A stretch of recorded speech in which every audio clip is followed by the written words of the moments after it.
Throughout the past 15 years, this has been my day job, my business and my life. But what you never see on YouTube is all the madness that goes on behind the camera. And I'll be taking you through some of the highs and some of the lows of a typical day in the life of a mobile car cleaner. So join me on an epic new series as I reveal what it's like being in the business. It's as bad as it gets.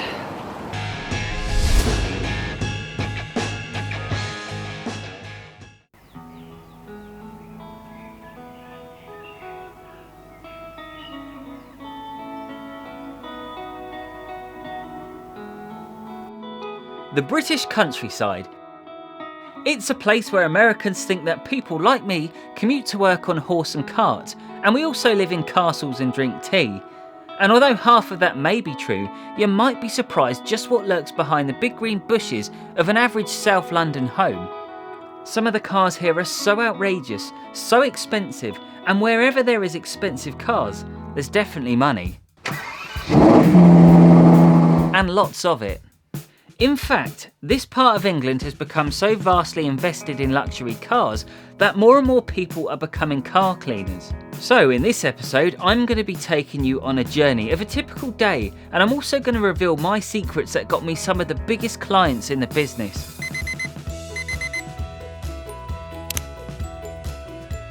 So, this is where it all begins. I wake up around 7 AM just to stick my head out the window to see what the British weather is going to bring for the day ahead. I then grab my epic hoodie, get dressed, machine polish my teeth and get ready for my morning routine, which consists of 200,000 different tasks that I have to do before I even go to work.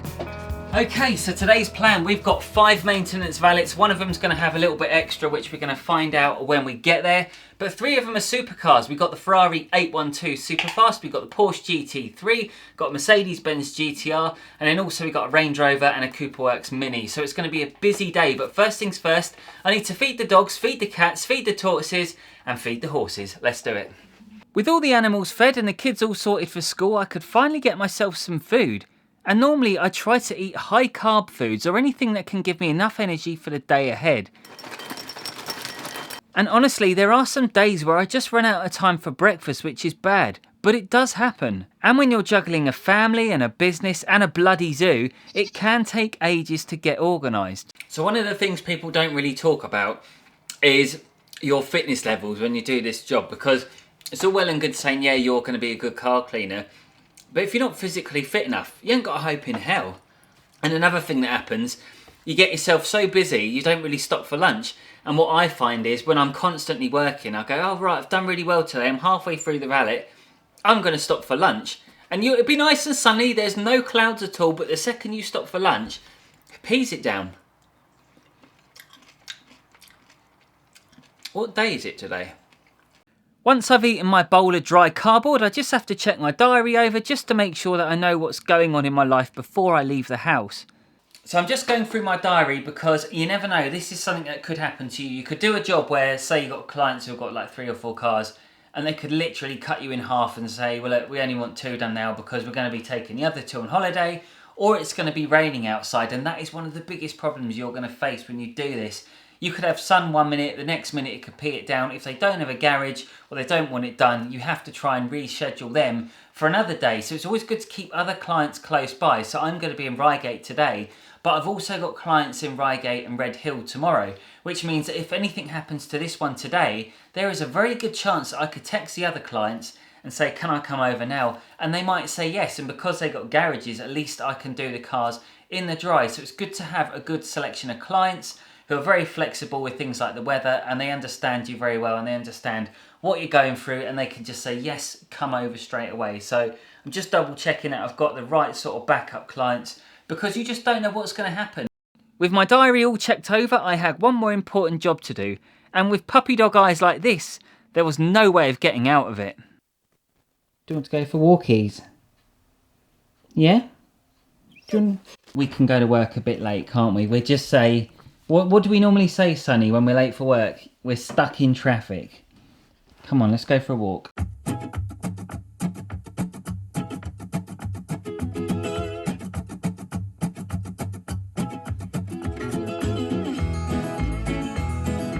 With the dog now happy after having a massive run and a massive poo, all that was left for me was to give him his Cuban cigar and get going.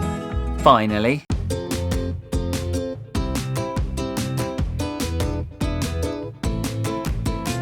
Such a beautiful morning, sun's out, it's quite cool outside, schools have gone back, everything's getting back to normal, and it feels like today's going to be a good day.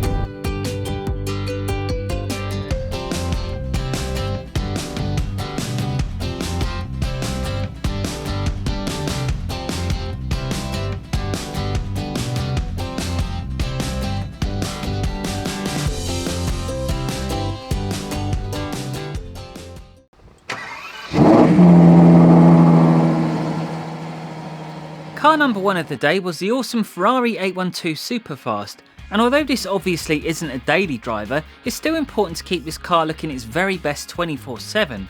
And a lot of people ask me if I do things different for cars that don't need a lot of work, but honestly I carry out the same process regardless. Because if I didn't, then I wouldn't really be giving the same service, and I want each of my customers to get the deepest and safest clean every time.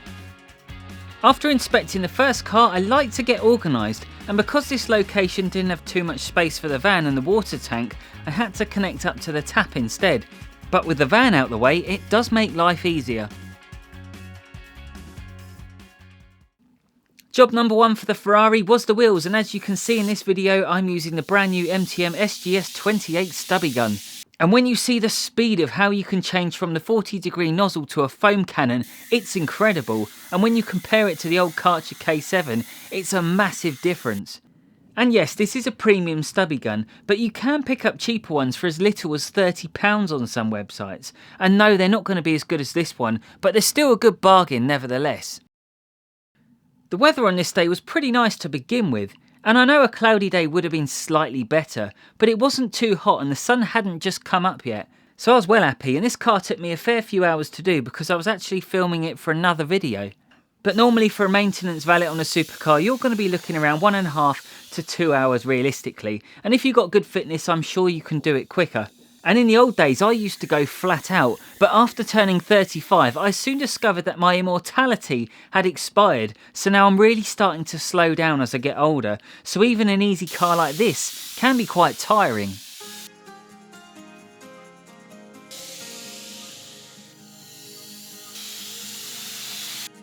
With the wheels all done and dusted, I was ready to snow foam the Ferrari, and I'm just covering it in a blanket of foam just to pull off any of the dust and bits of tree that had settled on the paintwork. The foam cannon I'm using here is the MTM PF22.2, and I love the consistency that comes out of this cannon.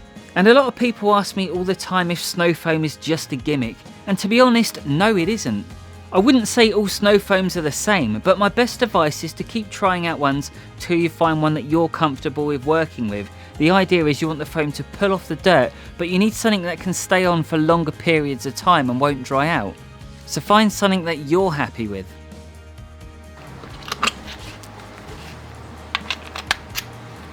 After a couple of minutes of the snow foam doing its magic, I could then rinse it off, and it's incredibly satisfying to say the least. And one of the things that I'm loving about the 40-degree nozzle is the amount of foam that I can wash off in one hit. And I also love the way that you can get right under the arches and blast any of the muck out with a wide angle. The shampoo I'm using on the bodywork is one of my favourites, and one of the cool things about being a product tester is the amount of different shampoos that I can try. So I'm going to be making a few changes to the channel, and I'm going to feature as many different products as possible to show you guys the different types of car cleaning chemicals out there. So I get asked on a daily basis how I got my clients and what it was that turned my business into a consistent one where I don't have to worry about finding new work. And to be brutally honest, there isn't a quick click your finger fix. This is something that's going to take you time, and I used to try all sorts of things like special offers, but every time I did a special offer, I was getting the wrong clients. In fact, the second I raised the bar and raised the prices, it actually motivated me to focus more on luxury cars, and by using some of the very best products, it meant my life was not only easier, but the standard of the services was getting better too. And I was noticing a huge increase in regular bookings.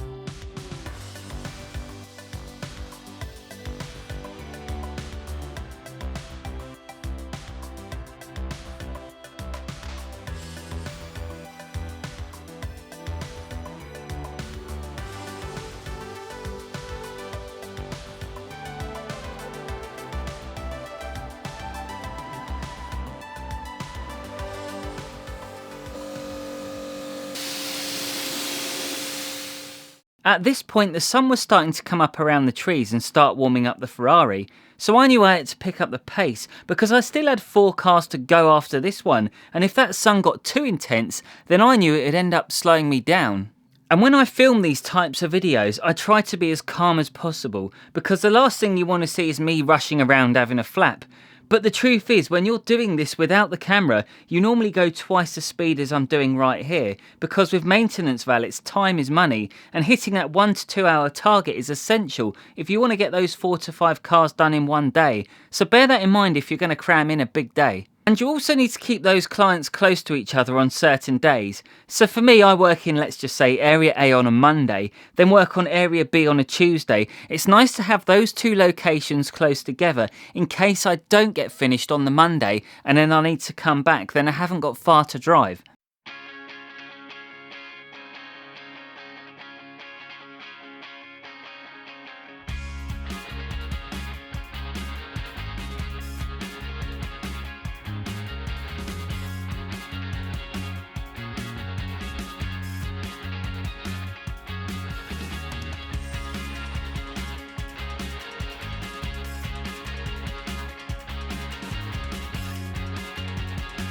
With the Ferrari tucked away in bed for probably the last time ever, no thanks to BBC News telling everybody there's no fuel, I could finally jump on car number 2, which was another supercar, and this time round it was a Mercedes Benz GTR.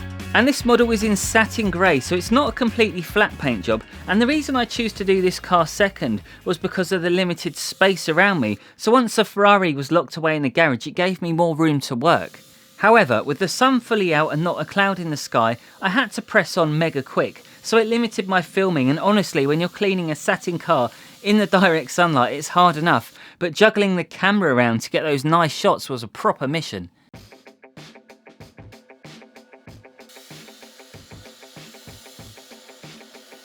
But anyway, enough moaning and back to the job at hand, and this one was just having a light maintenance valet, and in fact it was so tidy inside I didn't even have to remove the car mats.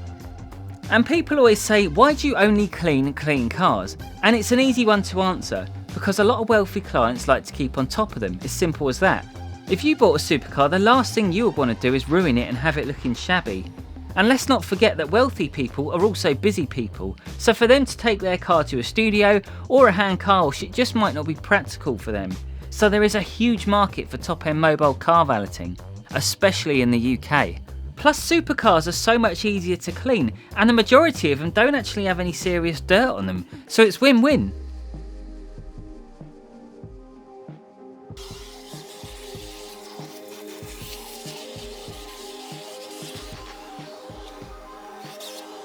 With the Mercedes looking back to its best, it was now time to jump onto car number 3.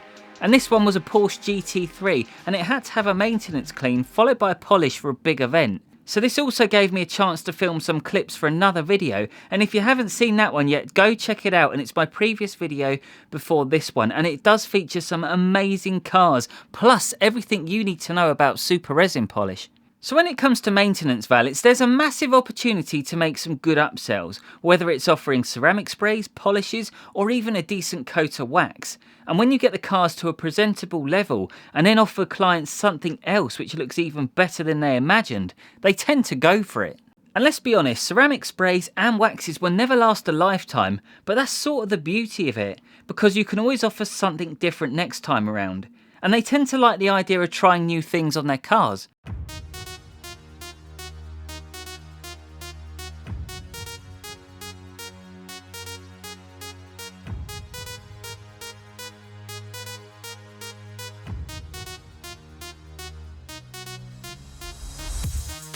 I was fairly lucky doing this one because the sun had finally gone behind the house, and now I was in the shade, it did make washing a lot easier, so I managed to claw back some of the time that I lost on the first 2 cars.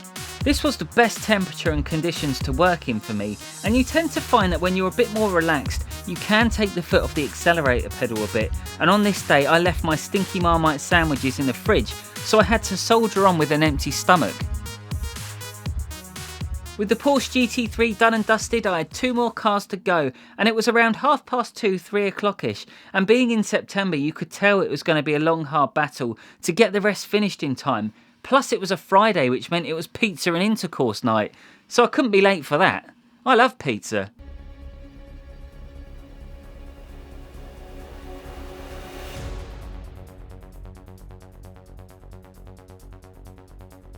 So let's get cracking on this Range Rover, and this one was covered in bugs, so I got out my citrus pre-wash and started spraying off any of the bug infested areas first.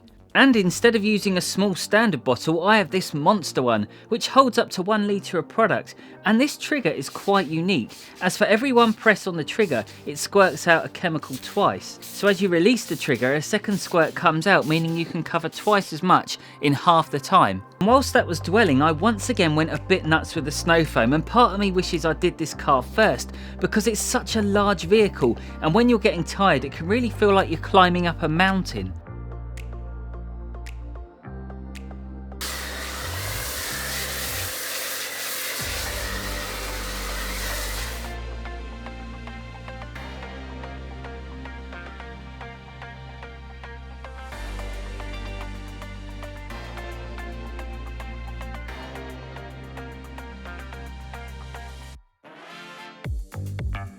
Thankfully the interior wasn't terribly dirty though, so I could make up for any lost time.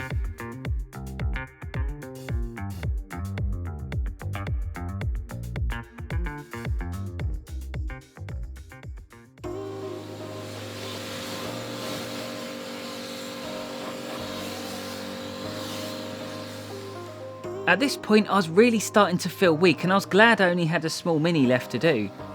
But mind you, I shouldn't moan. I feel pretty blessed to be able to do this, and also had the opportunity to film these videos for you guys to see what goes on in an average day. And when people say, oh, it's only car cleaning, it's not that hard, well no, it's not hard to wash a car, but when you try to make every car look as perfect as humanly possible, it takes some serious skill. And going above and beyond was another factor that gave me the best clients, and the more I invest in better equipment, the more I gradually raise my prices, and once you get that good reputation for being one of the best, you'll find people will just be drawn to you. And yes, I feel truly honoured to work on some of the most legendary cars in the world, including some of the James Bond ones, and there's such an amazing story behind them. And to think I started out all those years ago on a pedal bike with a trailer and a watering can, it's just hard to believe that this business has got to where it is. But I love it, this is my life, this is what I do, and this is what makes me happy. My best advice for anybody who's looking to start their own car cleaning business is take one step at a time. Don't jump onto the machine polishing until you've mastered the basics first. People tend to jump straight into the deep end, and that's when things go wrong. And you can't always buy the expensive stuff to begin with, but your time will come. And you got to have a strong mind too, because this business will test you in many ways you never thought possible. And yes, it will affect you in many ways too, but one thing it will never do is take away your self-respect. So don't be scared of giving it a go, but if you do give it a go, then you better make one hell of an effort.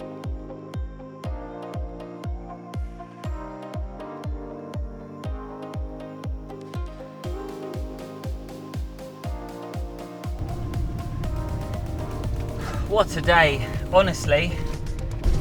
I tell you what, every year that goes by, it gets so much more difficult. I mean, I'm 35 now, coming up for 36 in 2 months' time. Oh, that's worrying.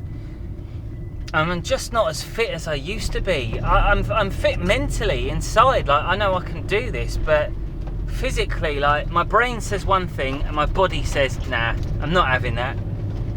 And it's really difficult. So I got 5 cars done today, but there's no way I could have done 6 because I'm just shattered.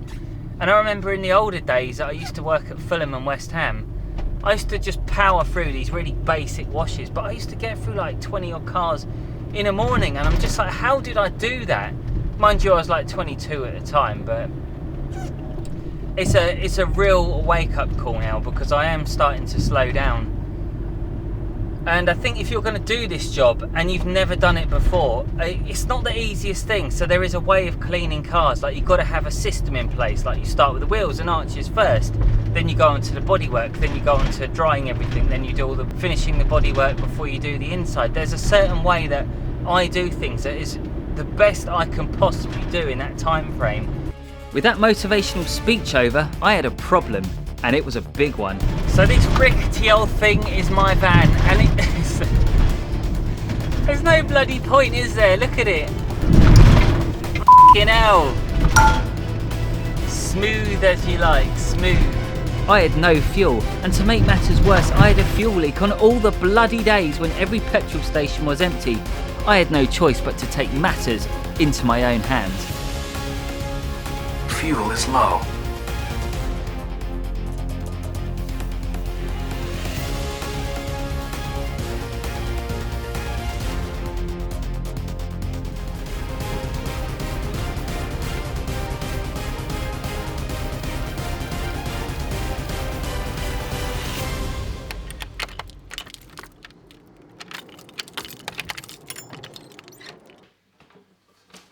What a day. I'm absolutely zonked. I'm not even going to bother sorting my van out. I'm just going to leave it because it's Saturday tomorrow. I just want to sit down, put my feet up and have a delicious pizza. Where is it? Pizza is cold, so I got you this. What's all that about?